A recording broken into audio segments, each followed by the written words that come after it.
नमस्कार दोस्तों, आपका बहुत बहुत स्वागत है। आज मैं आपके सामने पैट का पेपर सॉल्व करूंगा। ये पैट का ये पेपर है।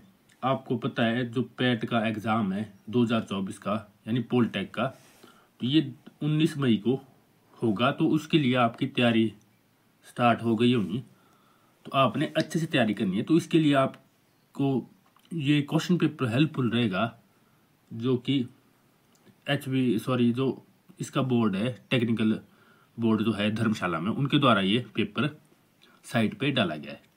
ठीक है, वहाँ पे आप इस पेपर को देख सकते हो। तो मैं इस पेपर को सॉल्व करूँगा, इसी तरह का आपको पेपर आएगा। तो सबसे पहले मैथमेटिक्स पार्ट जो है, इसमें देखिए क्वेश्चन नंबर 1, इसको देखते हैं। Using Euclid division algorithm HCF of 135 and 225 is. इसमें क्या बोला गया है, यूक्लिड डिवीजन का यूज करके इसका HCF निकालना है। तो HCF निकालने के सिंपल तरीके हैं। ठीक है, हमारे को तो आंसर निकालना है, बस हमारे को आंसर में टिक करना है। जो फर्स्ट ऑप्शन होगा, सेकंड होगा, तो हम चाहे यूक्लिड का यूज करें, चाहे किसी और मेथड का यूज करें। अगर यूक्लिड डिवीजन ये भी एक HCF निकालने का मेथड है, तो आप किसी भी मेथड से ट्राई कर सकते हो। ठीक है, जरूरी नहीं है यूक्लिड ही करना है, आपको बस HCF निकालना है। आप कैसे भी निकालो, ये तो तब होता ना अगर सॉल्व करके देना होता हमको, तब करना पड़ता वो यूक्लिड डिवीजन से। ठीक है, तो मैं आपके सामने सॉल्व करूंगा। जैसे ये है, कैसे किया जाता है यूक्लिड डिवीजन का। देखो जैसे 225 है, तो 225 यहाँ पे ग्रेटर है, मतलब 225 135 से बड़ा है। तो 135 से मैं इसको डिवाइड करूंगा। 135 1 जा, ये 10th का मैथ है पूरा, 10th के मैथ से क्वेश्चन आया हुआ। जैसे 135 1 जा 135, 1 से जाएगा ना, देखो आपको पता है। अब माइनस किया तो कितना आएगा, ये 90 आ जाएगा। तो आपने एक बात देखी होगी कि मैं क्या लिख सकता हूँ। देखो 225 is equal to 135 into 1 plus 90। क्या लिखा है, जो डिविडेंड होता है ना, मतलब जिसको हम भाग कर रहे हैं 225 को, वो किसके इक्वल होता है, कोशंट, मतलब इसको बोलते हैं भाजक, इसको बोलते हैं भाज्य, मतलब कोशंट इंटू चल्ला। देखो इसको बोला जाता है कोशंट, इसको बोला जाता है, इसको बोला जाता है, क्या बोलते हैं, डिवाइजर बोला जाता है इसको कोशेंट, और इसको बोला जाता है रिमाइंडर। तो जो डिविडेंड जो होता है वो होता है divisor into quotient plus remainder, इसके इक्वल। ठीक है, आपको पता होगा ये फॉर्मूला।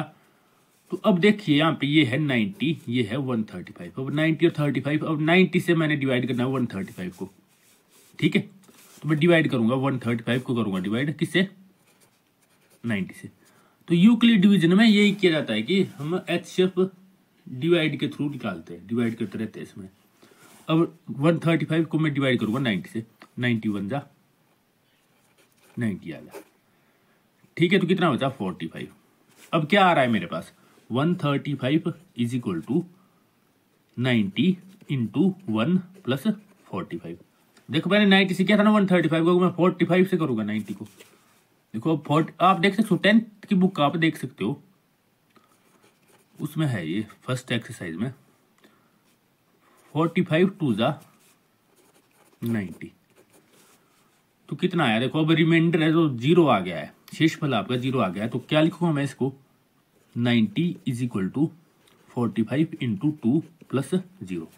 तो अब देखो रिमाइंडर कितना आया, 0, शेषफल आपका 0 आ गया। उस टाइम डिवाइजर क्या था, उस टाइम डिवाइजर था 45।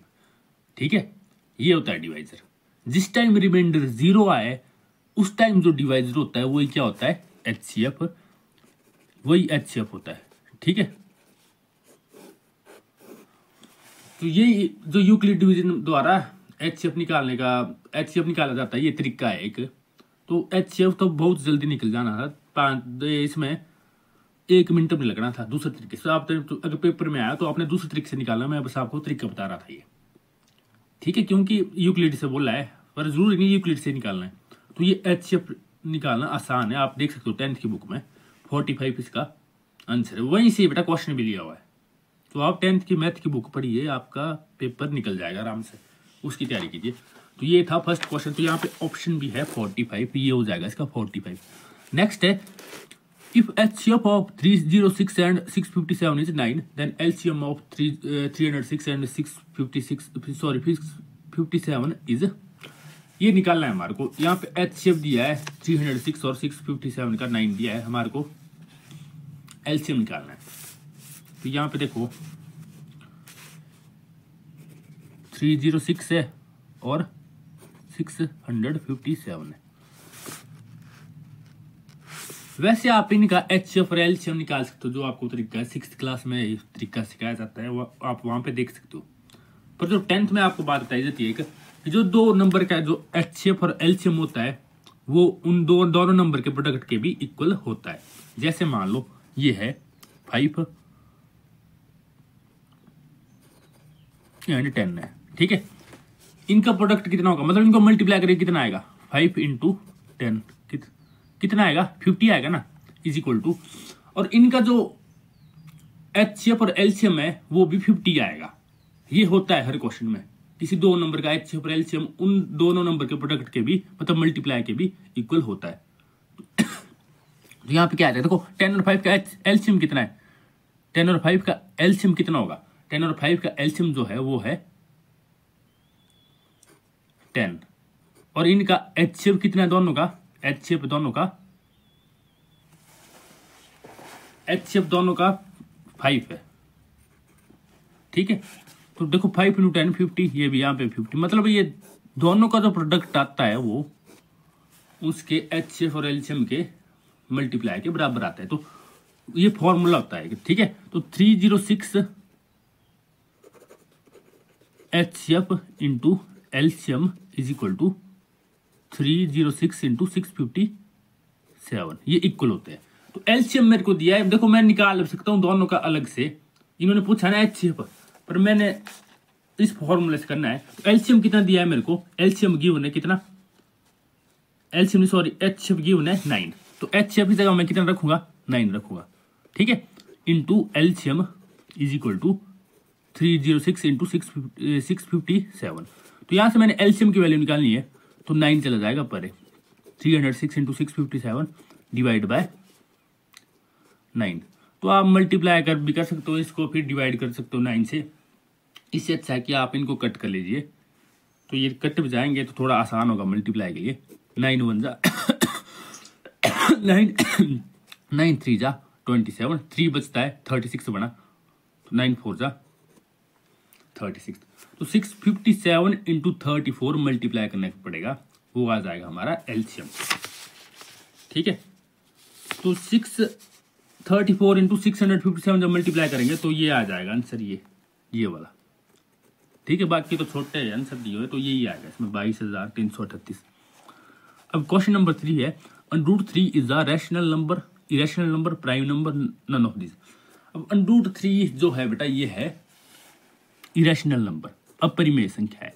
एक बात ध्यान रखनी है आपने, इरेशनल नंबर क्या होता है, अपरिमेय संख्या क्या होती है, ऐसी संख्या है जो मतलब जिनको P/Q की फॉर्म में नहीं लिखा जा सकता। चलो ये तो आपको समझ नहीं आएगा, आप ये समझो कि जो रूट में जितने भी नंबर है वो सारे क्या है, इरेशनल, किन नंबर के अलावा, जैसे √4 के अलावा, √9 के अलावा, √16 के अलावा, √25, √36, ऐसे बहुत नंबर है। मतलब जो नंबर किसी ना किसी नंबर का स्क्वायर है वो नंबर इरेशनल, √, में इरेशनल नहीं होंगे, बाकी सारे इरेशनल होंगे। जैसे √4 किसका स्क्वायर है, 2 का है ना, तो √4 का अगर मैंने √ निकालना हो ना बेटा, इसका 4 का √ निकालना हो तो 2 आएगा, 9 का निकालना हो 3 आएगा, 16 निकालना हो 4 आएगा, इसका 5 आएगा, 6 आएगा, वैसे √49 का 7 आएगा। तो मतलब जितने भी नंबर है ना ये, जैसे √4 होगा, √9, √16, ये क्या सारे रैशनल नंबर, ये इरेशनल नंबर नहीं है, क्योंकि इनका √ निकल जाता है। जिनका √ प्रॉपरली नहीं निकलता वो क्या होते हैं, इरेशनल नंबर, ठीक है। मतलब जो नंबर किसी ना किसी का स्क्वायर है उनका √ जैसे 2 का स्क्वायर है ना 4 का √ रैशनल नंबर होगा, इरेशनल नहीं होगा क्योंकि इसका √ निकल जाता है। 3 का स्क्वायर है 9, तो 9 रैशनल नंबर होगा, इरेशनल नहीं होगा क्योंकि 3 का √ 9 निकल जाएगा 3, वैसे ही अब जैसे ये है देखो √5, इसका आंसर नहीं निकलेगा, नहीं निकलेगी वैल्यू आपकी। तो ये हो गया इरेशनल नंबर। √6 भी इरेशनल होगा क्योंकि ये किसी नंबर का स्क्वायर नहीं है। √7 भी इरेशनल होगा, √8 भी, फिर √9 होगा रैशनल क्योंकि वो 3 का स्क्वायर है। फिर 11, 12, 13, 14, 15 तक ये सारे इरेशनल हो गए क्योंकि जो 16 है वो है 4 का स्क्वायर, तो 16 ही होगा फिर रैशनल। ठीक है, तो आपको समझ आया होगा। तो √3 हो जाएगा इरेशनल नंबर, अपरिमेय संख्या। नेक्स्ट है द प्राइम फैक्टर ऑफ 135। तो 135 के हमने प्राइम फैक्टर बताने हैं। तो 135 के प्राइम फैक्टर क्या क्या हो सकते हैं, अब मतलब अभाज्य गुणनखंड। जैसे 135 देख लो आप कैसे निकालना है आपने।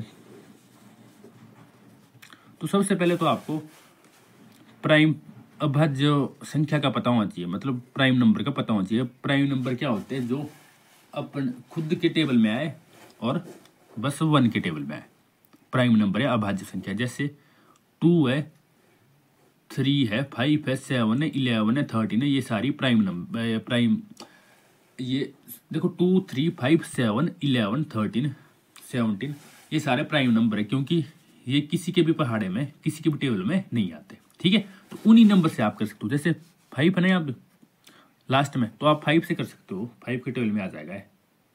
आप 3 से भी कर सकते हो इसको, 3 भी प्राइम नंबर है। जिस प्राइम नंबर से होता है 2 से भी कर सकते हैं, पर ये 2 से डिवाइड नहीं होगा, 2 भी प्राइम नंबर है। 5 2 जा 10, 3 बचता है रिमाइंडर, सॉरी 3 बचता है यहाँ पे, तो 3 कैरी जो है वो यहाँ पे चला जाएगा, 35 बन जाएगा। 5 7 जा 35, 3 9 जा 27,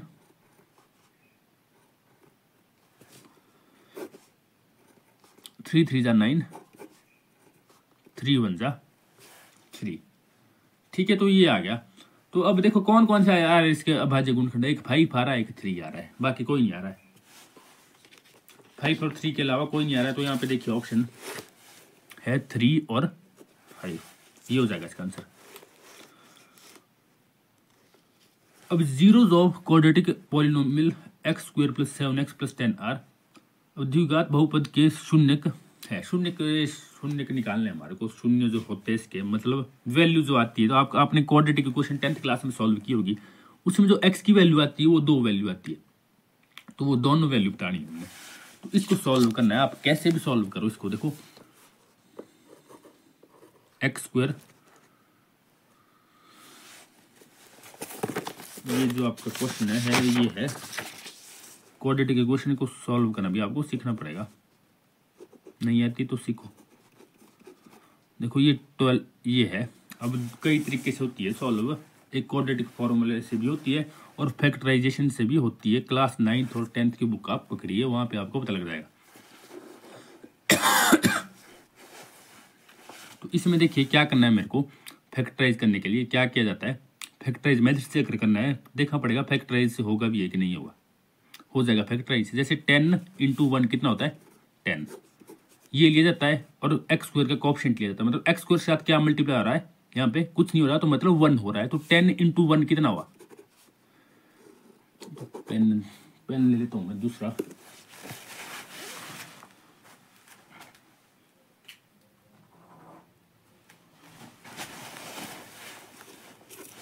टेन इंटू 1 10 होता है, तो इसलिए मैं 10 लूंगा। अगर यहाँ पे 2 होता, 2x² होता, तो 10 × 2 20 लेना था मैंने। तो 10 के फैक्टर क्या होते हैं, जिनके टेबल में 10 आता है, मतलब 10 के जो गुणनखंड है वो है 1 2 5 10। इनके पास इन नंबर के पहाड़े में ही 10 आता है।